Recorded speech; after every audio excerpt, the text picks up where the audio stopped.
So my opinion on foreign policy is pretty straightforward and simple. I think that we should follow the Constitution and that our foreign policy over the last 50 years or so has been an absolute disaster. Ever since Vietnam, we've been involving ourselves in conflicts all over the world, and we've had very little to show for it in terms of furthering United States interests or furthering the Constitution. The biggest result that we've had has been the loss of life, both American lives and people all over the world that have been killed by our bombs and our phosphorus because of our meddling and misadventures around the globe. These conflicts have been incredibly destructive to us economically. They've hurt us globally. They've hurt our reputation. And they've been one of the worst things about the United States. We should absolutely change it.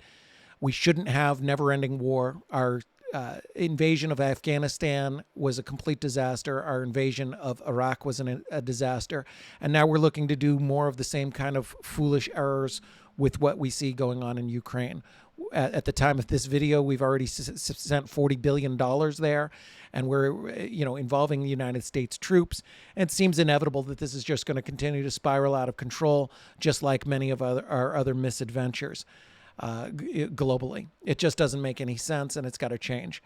We should rein in what's called defense. It's really been more like offense, but we should rein in the Defense Department, rein in the spending, rein in the CIA and everything else that is involved in, creating conflict around the globe. And we should really mind our own business more. It's not our job to be policemen to the world. We should focus on the Constitution and focus on anything that is a direct and actual threat to the Constitution. If something's a threat to the United States, if something's a threat to New Hampshire, I'll be the first to pick up a gun and fight. But until then, it's not our business, and we shouldn't be involving ourselves in conflicts around the world. We should have a much more reserved and peaceful foreign policy, something that only involves the United States in cases where our livelihoods and our life and our property is threatened by a foreign power. And that hasn't been the case in most of these for quite some time.